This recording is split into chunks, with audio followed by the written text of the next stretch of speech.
जगता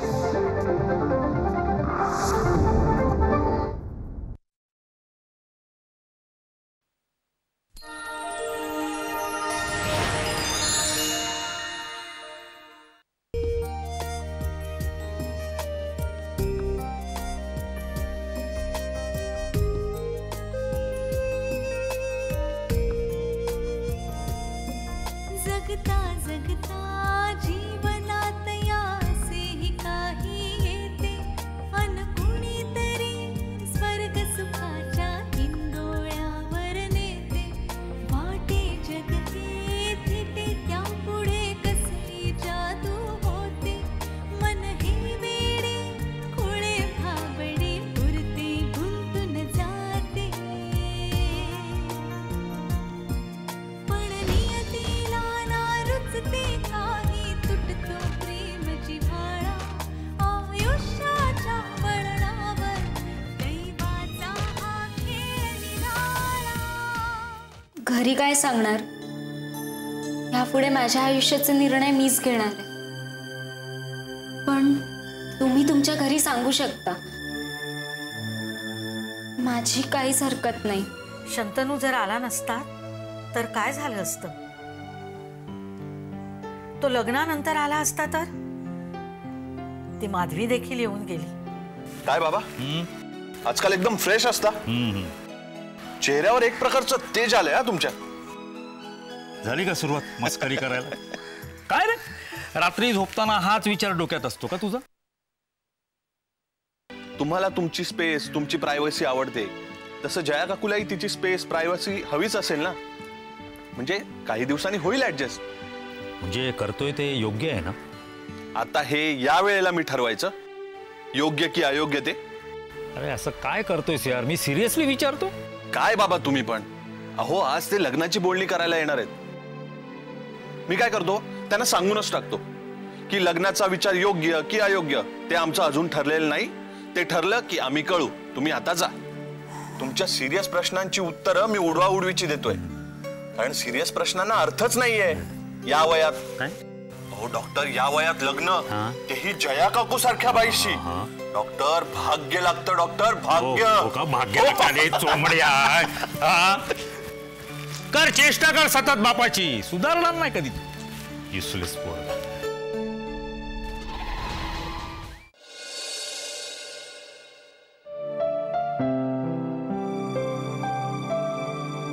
इतकं नर्वस व्हायला का झालंय मला?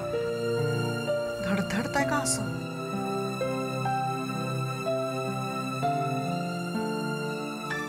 झालीस तयार? मी पण झाली।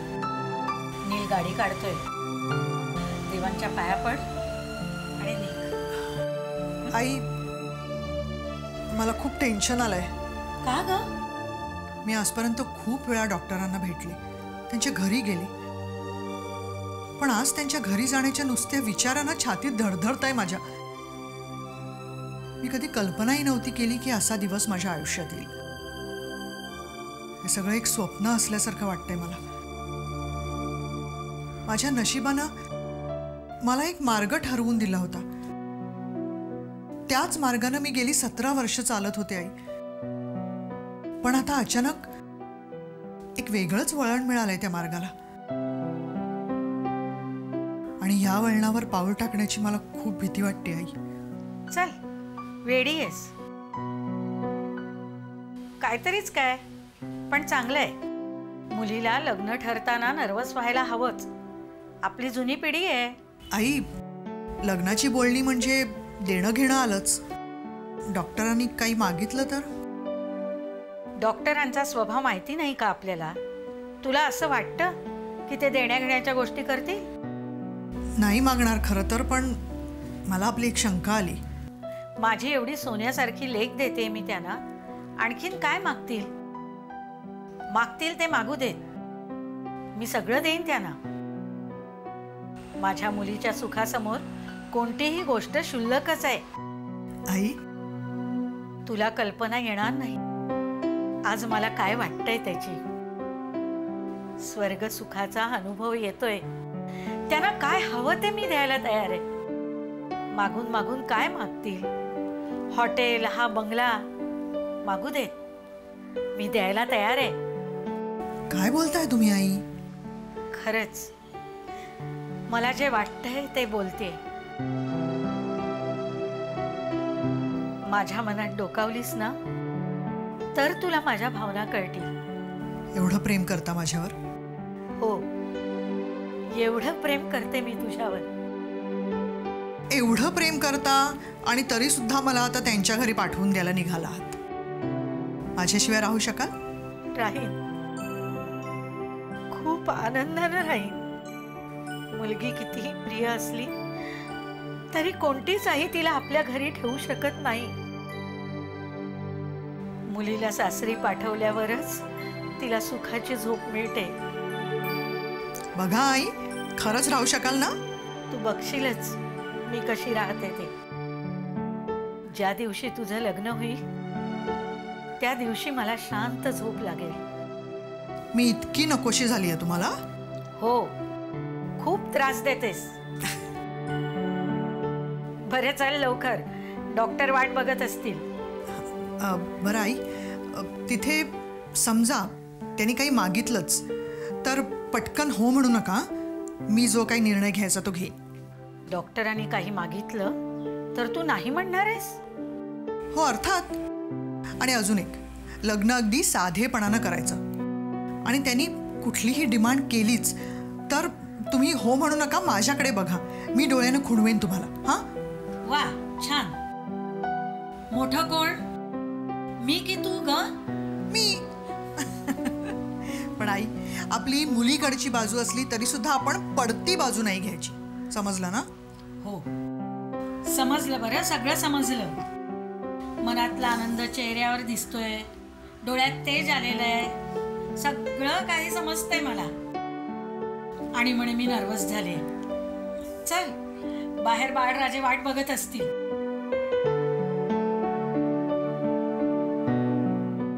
दैवाचा हा खेळ निराळा.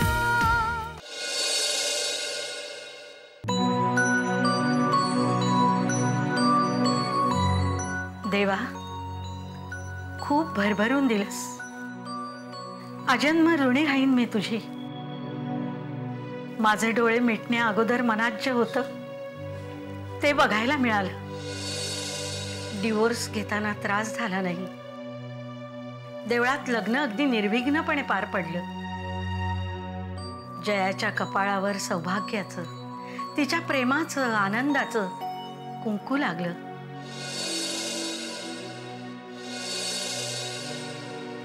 धन्य झाले मी. बस आता एकच प्रार्थना आहे, दोघांचा संसार सुखाचा होऊ दे. जयाचं शंतनू बरोबर लग्न झालं होतं तेव्हा आम्ही असेच तुझ्या पुढ्यात उभे होतो.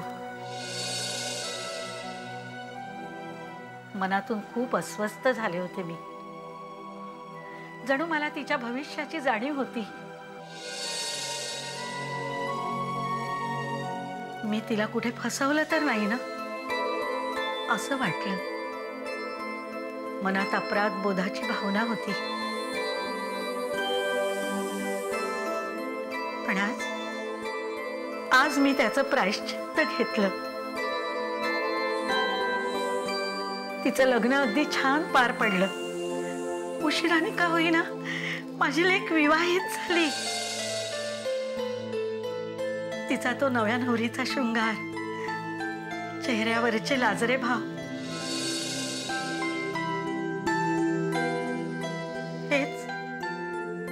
हेच बघायला डोळे आतुर झाले होते. पोरीचा संसार सुखाचा होऊ दे देवा, सुखाचा होऊ दे.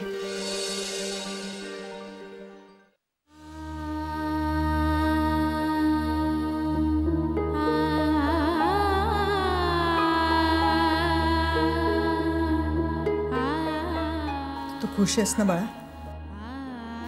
हो. मी जे काही केलंय ते आवडलंय ना तुला? कारण शेवटी माझा आनंद तुझ्यातच आहे रे. आई, मला एक वचन देशील? कुठलं वचन असं मी विचारणार सुद्धा नाही. दिलं वचन. आई तुला बाळ होऊ द्यायचं नाही.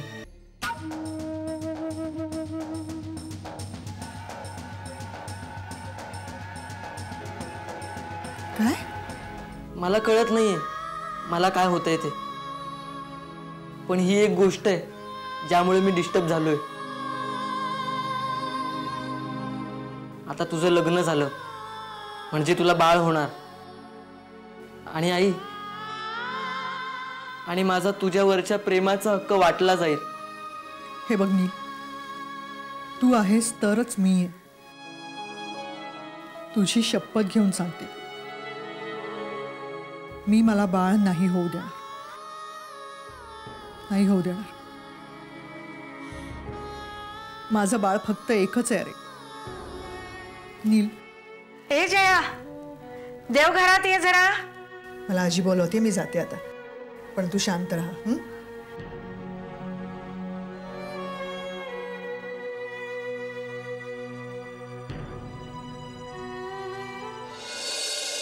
शेवटी आज आईचं लग्न झालं. ती या घरातून कायमची निघून जाईल. तिला नवीन घर मिळालं, नवीन माणसं मिळाली. पण माझं काय?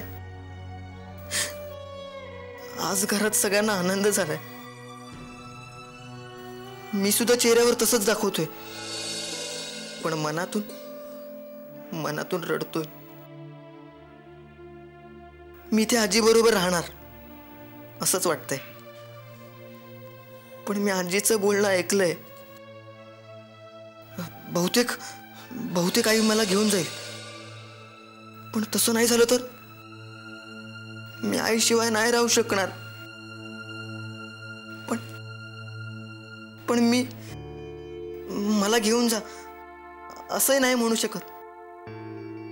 तसा मी तिचा, डॉक्टरांच्या फॅमिलीचा कोण?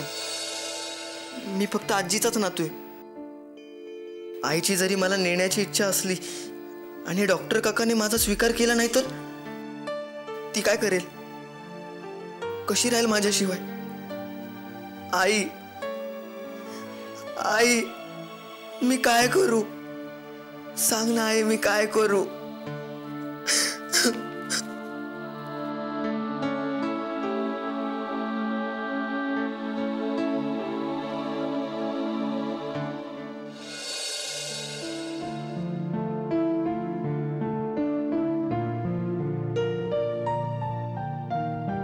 आई, मी 17 वर्षांपूर्वी माझं माहेर सोडून या घरात आले. त्यावेळेला माहेर सोडताना वाईट वाटलं होतं, पण ते स्वाभाविक होतं. प्रत्येक मुलीच्या आयुष्यात कधी ना कधीतरी तो प्रसंग येतोच. पण आज मला ह्या घराचा उंबरठा ओलांडता येणार नाही. आई, मला तुला आणि ह्या घराला सोडून जायचं नाहीये. मला खरंच जायचं नाही. आई, हे वेडाबाई, चल काहीतरीच काय. हे बघ, आज आनंदाचा दिवस आहे, असं डोळ्यात पाणी नाही आणायचं. अगं, प्रत्येक मुलीला सासरी जावंच लागतं. तू माझी लाडकी एकुलती एक लेक आहेस. तू मला तू म्हणायला लागलीस ना, मग हे घर तुझंच आहे, मी तुझीच आहे. कधीही वाटलं यायचं राहायचं, हे तुझंच माहेर आहे. आणि हो, श्रवणरावांना देखील या घरची सवय व्हायला हवी. मी नीलला तुझ्या बरोबर देते. त्याचं निमित्त करायचं आणि यायचं इथे. माझं सासर माझं माहेर कधी झालं मला कळलंच नाही. माझी सासू माझी आई झाली. या घरात तुझ्या प्रेमानं मला जो अनुभव दिला नाही, तो खूप आगळा वेगळा होता. या परक्या घरानं मला इतकं प्रेम दिलंय, माझा पाय इथून नाही निघणार. आई, बेटा, डोळे पुस. श्रवणराव बाहेर वाट बघत असतील.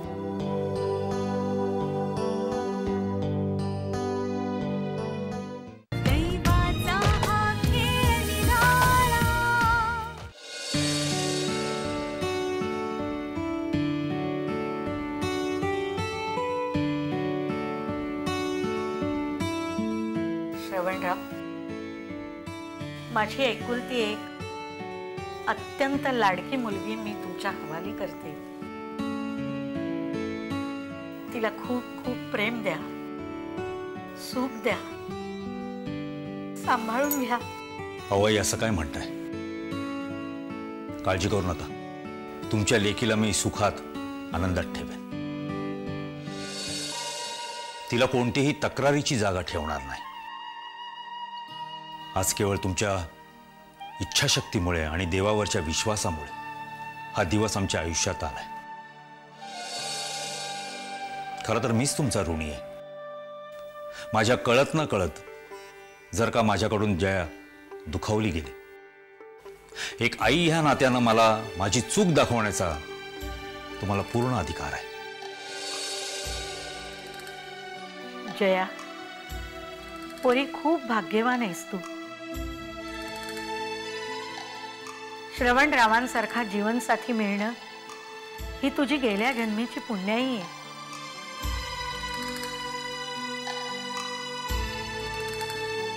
माझी खात्री आहे ते तुला काही कमी पडू देणार नाही. तू त्यांची मर्जी सांभाळून राहा. बेटा, आज तुम्ही तुमच्या नव्या आयुष्याला प्रारंभ केलाय.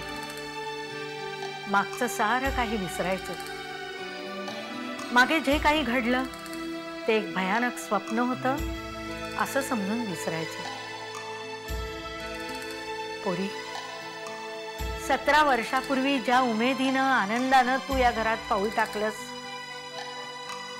त्याच आनंदानं त्याच उमेदीनं तू आज त्या घरात पाऊल टाकायचंस, हो ना?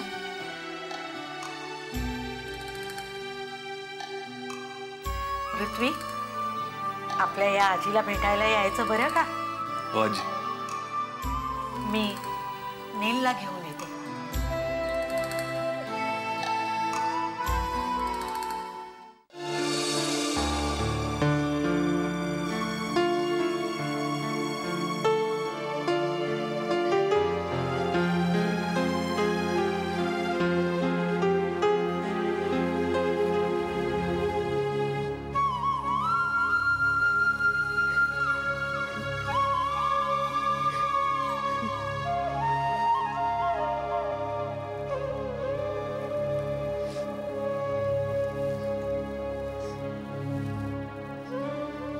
नील, तिथे बाहेर सगळे तुझी वाट बघताय आणि तू रडतोयस.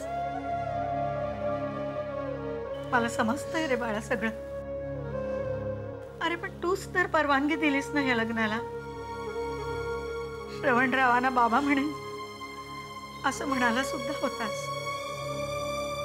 नको रडू रे बाळा. पुस, डोळे पुस आणि चल बाहेर. आजी, मी बाहेर नाही येऊ शकणार. मी आईला बाहेर नाही करू शकत. आजी, आई मला या घरातून सोडून जाताना नाही बघू शकत. मी नाही येणार. हे बघ, माझ्या डोळ्यात देखील पाणी आहे, पण मी ते दिसू देत नाही. नाहीतर इथून पाय निघवणार नाही तिचं. चेहऱ्यावर हसू दाखवीतच तिची पाठवणी केली पाहिजे. आणि तू जर बाहेर आला नाहीस तर ती मला विचारेलच, नील कुठे आहे, काय करतोय, काय सांगू मी तिला. नको रडू. पुस डोळे आणि चल बाहेर. चल, पुस डोळे, पुस. ये.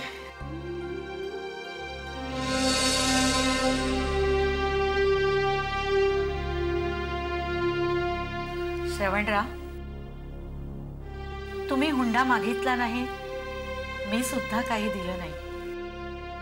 पण तुम्हाला जयाला घरचा आहेर तर द्यायला लागणारच ना. तो कुठे दिलाय? हा जयाचा अत्यंत लाडका, तिचा प्राण, आमचा नील मी तुमच्या सुपूर्द करते. त्याचा स्वीकार करा. आजी, मी तुला सोडून नाही जाणार. अरे असं नाही बोलायचं. श्रवणराव, आमचा नील अजून लहान आहे, लाडात वाढलाय. सांभाळून घ्या त्याला. आई, आजपासून हा माझा मुलगा. जसा ऋत्विक तसा नील. तुम्ही काळजी नका करू. आजी, तुझ्या आईला आत्ताच समजवलंय बेटा, हे घर तुमचंच आहे. सगळं सगळं कसं शांत झालं कायमचं. हे दोघंही दिवसभर घरी नसायचे तेव्हा मी घरात एकटी असायची. तुम्हाला असं कसं वाटलं की मी तुम्हाला सोडून जाईन? मग काय? माझ्या डोक्यात हा विचार होताच आधीपासून.